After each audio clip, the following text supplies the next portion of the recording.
Se a gente olha para as páginas da história, as experiências do fascismo e do nazismo estão lá registradas como uma catástrofe política e humana, e de tal proporção que durante muito tempo pareceu improvável que se tentasse reproduzir valores e discursos desses regimes políticos. Mas, pelo visto, abre aspas, o absurdo não é exclusividade do passado. Fecha aspas. No programa de hoje, nós vamos contextualizar o nazifascismo no seu tempo histórico e discutir o que se convencionou chamar de neofascismo. Eu converso com Suzana Cavani, professora do Departamento de História da UFPE, e com Natanael Sarmento, professor do curso de Direito da Unicamp. Muito grata pela presença de vocês hoje aqui no Opinião Pernambuco. Suzana, eu vou começar com você, vou pedir para você rapidamente contextualizar o nazifascismo, fazendo ali um recorte histórico, por favor. Ok. Eu quero agradecer o convite e vamos lá. Veja, o contexto histórico, a gente sempre fala de um contexto mais imediato, que é justamente o entre-guerra, entre o final da Primeira Guerra e antes do início da Segunda, que é quando ele surge, se desenvolve. O período dele é da década de 20 até o fim da Segunda Guerra, 45. Em termos imediatos, é o cenário do fim da Primeira Guerra Mundial, que aí é marcado por toda a destruição, todas as perdas humanas e dificuldade de reconstrução das economias, no pós-guerra. No caso da Alemanha, ainda tem um agravante de como a Alemanha foi responsabilizada pela Primeira Guerra, ela teve que pagar realmente muito alto em termos de reparações de guerra. Então, a situação dela ainda fica mais grave. No caso da Itália, o fim da Primeira Guerra foi marcado também por muitas decepções, porque a Itália pensava ter um melhor quinhão com relação aos benefícios dos vitoriosos, que ela começou do lado da Alemanha, mas depois mudou de lado. Mas ela tinha umas reivindicações territoriais que nunca foram aceitas. Ela recebeu até algumas reparações por isso, mas não foi o que ela exatamente queria. Então, esse é o contexto imediato, que também está marcado por uma democracia, tanto na Alemanha, um governo liberal e democrático, muito frágil ainda, pouco consolidado. Esse ambiente de pouca consolidação desses regimes liberais e democráticos vai ter um peso muito grande para que o fascismo ou o nazifascismo vigore. Mas isso é um contexto imediato. O contexto a longo prazo da história é que a Alemanha e a Itália não passaram por uma revolução como a francesa, chamou-se a democrática, uma revolução democrático-burguesa, como dizem alguns historiadores, e teve a unificação e a formação do seu Estado moderno muito tardio, já na década de 60 e 70.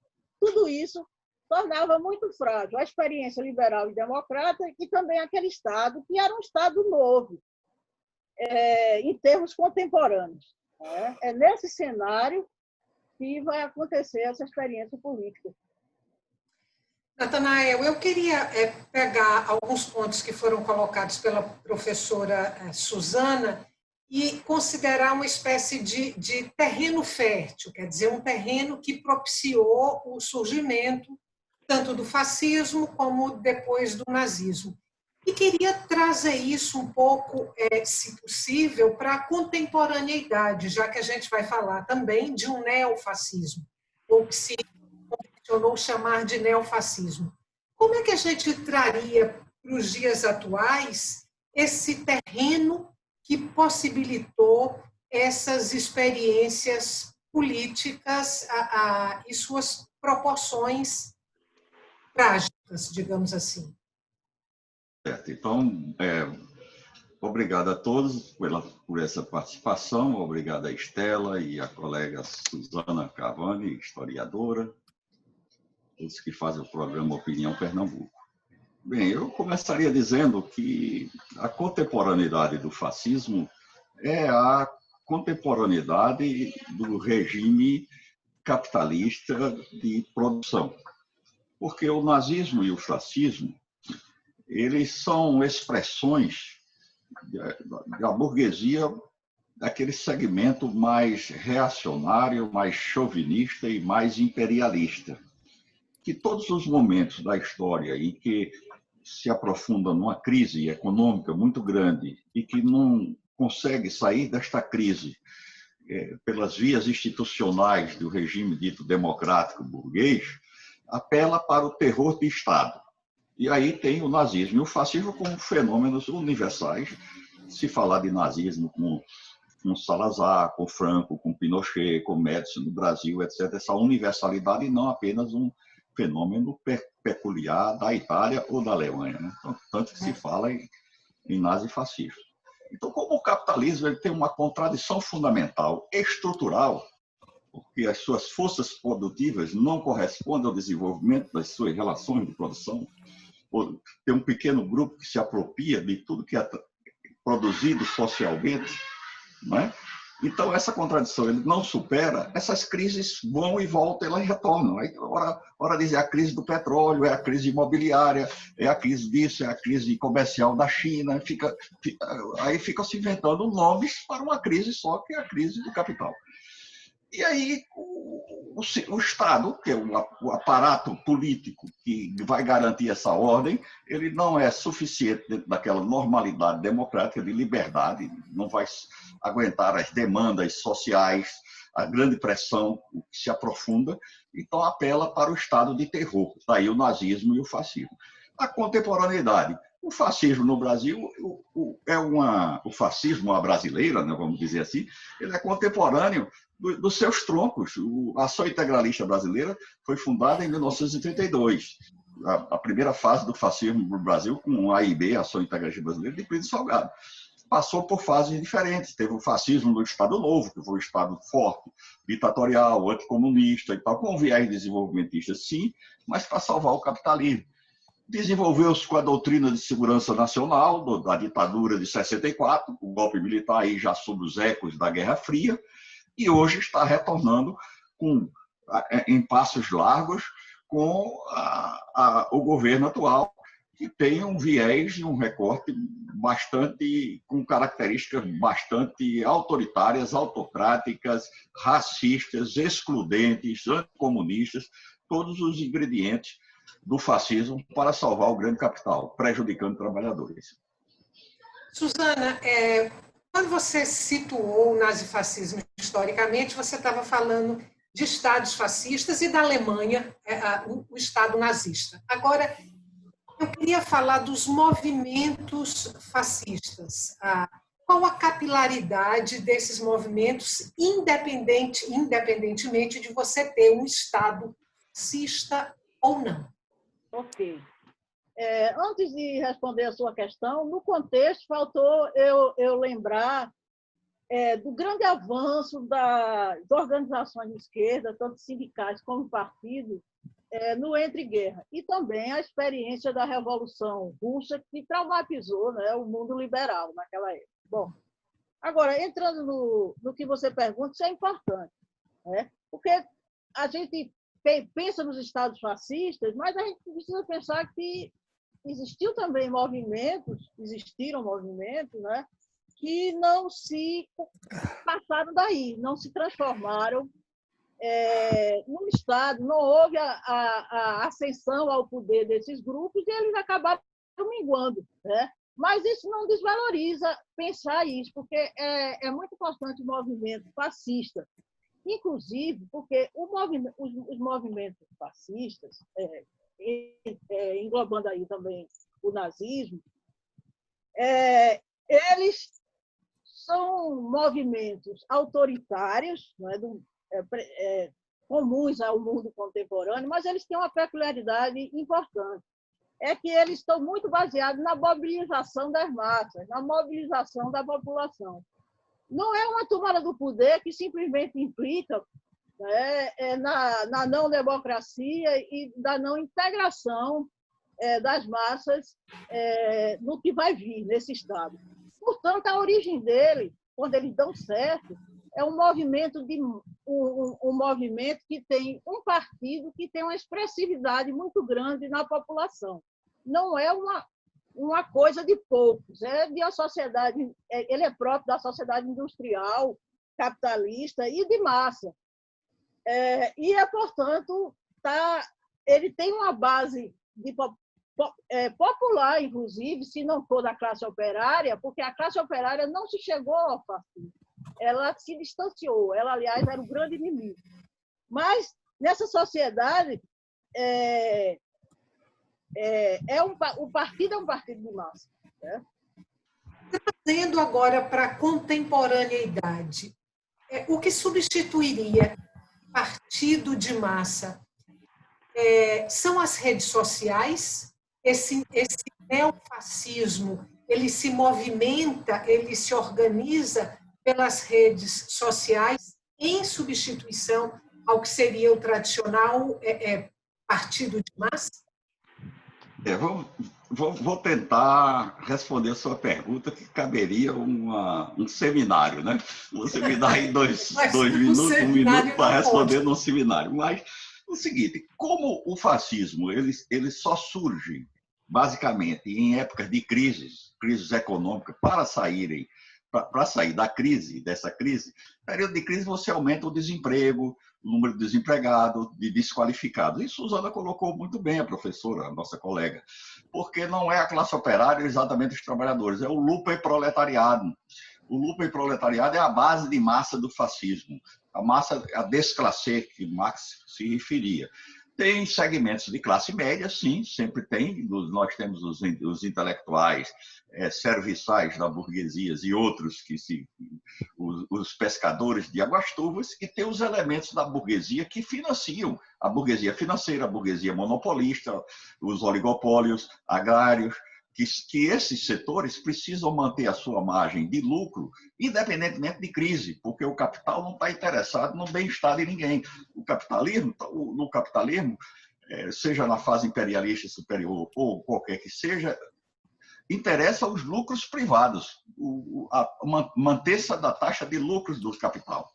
Agora, está em crise, sociedade desintegrada, desagregada, não tem como dar resposta dentro dos marcos da legalidade democrática, então vamos ter uma saída autoritária, bonapartista, golpista, e o fascismo aí é o grande remédio, é a solução, é a varinha de condão, é a vara do Harry Potter da burguesia mais reacionária, porque pega uma massa desqualificada, anti-iluminista, que tem todos os ingredientes psicológicos de frustração, anti-luzes, anti-conhecimento, anti-cultura e anti-tudo, desprovida de tudo, e passa a ter um protagonismo na condição de massa, não é nem como organizado, como manipulação desses segmentos. Então, na atualidade, e agora pegando o gancho da sua pergunta, essas redes sociais, vamos entender que não é a rede social que cria esses movimentos. Essas redes sociais vão facilitar como tecnologia e com o modernismo que ela representa, com a possibilidade de alcance que elas têm, através de capitalistas que financiam grupos de robôs, núcleos de hackers e de pessoas para fazer toda uma produção em série e aí atingir massas de milhões. A diferença é que antes a burguesia pagava impressoras de jornais e de boletins, não sei o quê, e agora paga empresas sofisticadas de marketing político e de fake news para divulgar massivamente a propaganda fascista, que é uma propaganda despolitizante, que não leva a nada, que não reflete, é apenas uma coisa absolutamente destrambelhada, em cima de coisa genérica. Quer dizer, Deus acima de tudo, Brasil acima de todos. O que é isso? Não é nada. Diz tudo e não diz nada. Isso é uma coisa despolitizante. E, no entanto, arrasta multidões. é se pegar, por exemplo, símbolos nacionais, coisas fortes, você pegar a bandeira brasileira, que a gente desde pequeno, desde do colegial, cantar o hino e respeitar a bandeira, aquela coisa que está ali, sentimento, e ser manipulado por segmentos que são os mais antipatrióticos e antinacionais, porque estão a serviço dos imperialistas. É o cara que vai beijar a bandeira americana, é o sujeito que vai lamber as botas do imperialismo, entregar as riquezas nacionais, trair o seu povo, trair os trabalhadores. Uma burguesia que é herdeira do escravismo colonial, dos comerciantes de escravos, dos usurpadores de terras indígenas, que tem um... Deixa eu te interromper só um pouquinho, porque eu tenho que chamar um intervalo e a gente volta daqui a pouco, tá bom? Perfeito. Esse intervalo é curto, não saia daí. O Opinião Pernambuco volta já.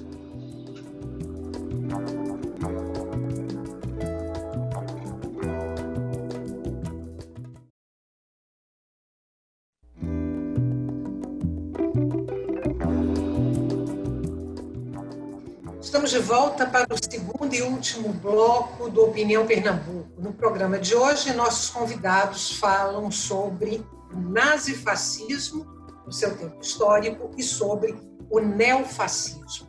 Eu converso com Suzana Cavani, professora do Departamento de História da UFPE, e com Natanael Sarmento, professor do curso de Direito da Unicap. Lembrando que o Opinião Pernambuco também é veiculado pela Rádio Universitária FM e pela Rádio Universitária Paulo Freire AM. Prazer, então, agora para a gente abrir esse novo bloco, uma outra questão para vocês. Vou pedir, Suzana, para você falar sobre a relação fascismo e religião, aí fazendo ainda o recorte no fascismo clássico, histórico, e depois, Natanael, vou pedir para você falar sobre a relação neofascismo e religião. Suzana, começo com você. Bom, o fascismo histórico, né, o do alemão e italiano que a gente estava se referindo, ele vai fazer uma conciliação com a igreja, mas no início é uma questão meio independente. Mas vai ter no caso da Itália, é muito importante por causa do Estado do Vaticano. Essa ligação muito forte com essas igrejas é uma coisa que impressiona, mas é justamente porque, no caso, né, do conservadorismo e da perspectiva excludente social que perpassa o fascismo e o neofascismo. Porque aí é tudo que não se enquadra, não tanto nos aspectos econômicos ou políticos, mas é na questão dos costumes. Ultraconservador e, portanto, a gente sabe que os neofascistas têm uma tendência justamente a criticar a emancipação da mulher, o aborto, o homossexualismo e tantos temas atuais que a gente havia até evoluído bastante em termos de aceitação e integração, a sociedade sem maiores problemas. Natanael. Eu vejo um elo muito próximo, apesar das diferenças de épocas e de lugares, não é? Mutatis mutandis. A consigna na Alemanha era um Deus, uma pátria e um líder. O fascismo, quando veio para o Brasil com Plínio Salgado, era Deus, pátria e família, que até o nosso barão de Tararé, ironizando, diz adeus, pátria e família, né? Mas veja, o neofascismo agora, para colocar, fala Deus acima de tudo, o Brasil acima de todos, avocando esse discurso. A questão dos segmentos religiosos. Há uma mudança, enquanto que uma igreja católica vai perder mais no segmento conservador em relação a outros, saiu desse segmento mais, uma coisa mais avançada, uma teologia da libertação, ou uma opção preferencial pelos pobres, ou no papado de Francisco, desse olhar para os excluídos, etc. Então, ele se desloca disso. Por outro lado, ocorre no Brasil o crescimento dessas igrejas, e isso já veio com fortes ligações com os Estados Unidos da América ao longo da Guerra Fria e de intervenções diretas com financiamento. Aí você vai criar a multiplicação de igrejas neopentecostais da teologia da prosperidade, né? A teologia da prosperidade. Então, esses grupos vão pegar vários elementos de camadas médias e do luperproletariado, num vazio, naturalmente, do trabalho eclesial de base de igreja, onde entra com capital e a base ideológica, e que não veio por acaso, não surgiu do nada. Não é assim. Tem indícios muito fortes, não é teoria da conspiração, que há dinheiro, verbas, milhares de dólares, pessoas que são treinadas, e isso já vem desde 1964, com o IBAD, com aquela preparação toda, as igrejas já estavam infiltradas desses elementos. Então, esse crescimento enorme desses intelectuais orgânicos que atuam nesse segmento, avocando uma questão que é fundamental, que é a questão religiosa. E você pega uma população excluída de tudo, desorganizada, uma sociedade civil gelatinosa, solta, e você pega essas lideranças treinadas com capital e de repente, olha assim, vê aquele templo de Salomão e diz, onde é que saiu esse dinheiro? Foi do dízimo da empregada doméstica? Só se a pessoa acreditar em Papai Noel. É como mais ou menos acreditar que o sujeito passou um ano na casa do outro e ele nunca viu nem nunca falou. Se for desse jeito, nós vamos acreditar. Então, é tudo articulado. Tem uma relação de continuidade ideológica, sim. A retórica do apelo ao divino, o apelo a Deus, porque Deus, ao mesmo tempo que diz tudo, não diz nada. Se eu entrego tudo a Deus, muito bem, Deus é uma esperança enorme para todos, do espírito de todos, mas também não é resposta para nada, é imediata, é concreta, então você não se compromete com nada. Aí entra a pauta conservadora, e em nome de Deus, aí contra a liberdade, criminaliza o aborto, criminaliza o homossexualismo, aí começa a criminalizar a emancipação da mulher, uma pauta absolutamente conservadora que vai interessar aqueles segmentos ideológicos mais reacionários, mais chauvinistas, mais autoritários da sociedade. Bom, talvez seja essa a nossa última pergunta, então eu vou dirigi-la para vocês dois. Eu começo com Suzana e depois a gente vai para Anael. É o seguinte, tem uma pesquisadora da Unicamp, eu não vou lembrar agora o nome dela, mas ela fez um mapeamento, fez um registro, mapeou mais de 300 grupos nazistas em atividade hoje no Brasil. São 300 e um bom pedaço. Eu fazendo uso aqui de algumas palavras de Márcia Tiburi e pegando essa pesquisa como referência, pergunto para vocês o seguinte, se hoje no Brasil a gente vive um cotidiano autoritário e um ódio delirante. Suzana e depois Natanael. Ok. Bom, lembrando, né, que o fascismo, ele como movimento ou como regime, ele expressa o pensamento da extrema-direita, que é um pensamento extremamente autoritário. Nem toda direita é autoritária. E também nem todo autoritarismo é fascismo. Mas o que a gente percebe, eu não diria que os fascistas estão no poder, mas eles estão tendo um espaço muito grande no poder e vai depender o destino deles e o nosso, das nossas instituições liberais e democráticas estarem funcionando de modo a tentar estancar isso. A eleição de Bolsonaro é de um político de perfil ideológico fascista, né?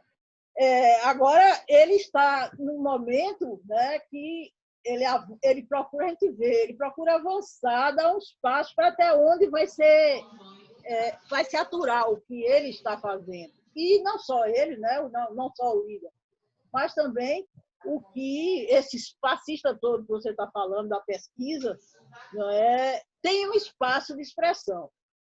Mussolini e Hitler, eles sempre foram fazendo assim, eles vão avançando para ver até onde as instituições do Estado de Direito, até onde o Estado de Direito funciona e até onde as instituições vão responder a esse ataque fascista ao poder. Eu diria que ele não tem hegemonia, não tem ainda o controle do Estado, mas pode caminhar para isso. Vai depender aí, tem uma base social que você está mostrando aí, importante, mas é preciso também que haja uma reação a ele. Se não houver... Natanael, a gente tem 1 minuto para terminar o programa e eu vou te pedir para responder essa questão. Então. Eu diria diferente. Eu diria que o governo, o fascismo vem em ascensão desde o golpe contra a presidente Dilma, que a eleição desse fascista ela não é legítima porque foi manipulada e produto de uma fake news, inclusive dessa fakeada, que até hoje não está explicada. Manipulação, uso com capital, uma aliança do capital com a bandidagem, com as milícias. A polícia hoje está matando mais, e matando pobres, e matando negros, é uma necropolítica, e que a saída vai depender menos das instituições, que também são burguesas e que estão infestadas contaminadas por esse pensamento fascista, e muito mais da mobilização dos trabalhadores e do povo brasileiro de lutar para botar para fora não só Bolsonaro, mas Mourão e toda a súcia que o acompanha. Essa é a minha opinião, respeitando as opiniões contrárias, porque não sou formado na mesma escola do Capitão Fracasso. Muito obrigada mais uma vez para vocês dois por estarem aqui hoje no Opinião Pernambuco e até uma próxima oportunidade. Obrigada, Suzana. Obrigada, Natanael. Para você que está em casa, muito obrigada pela companhia até agora.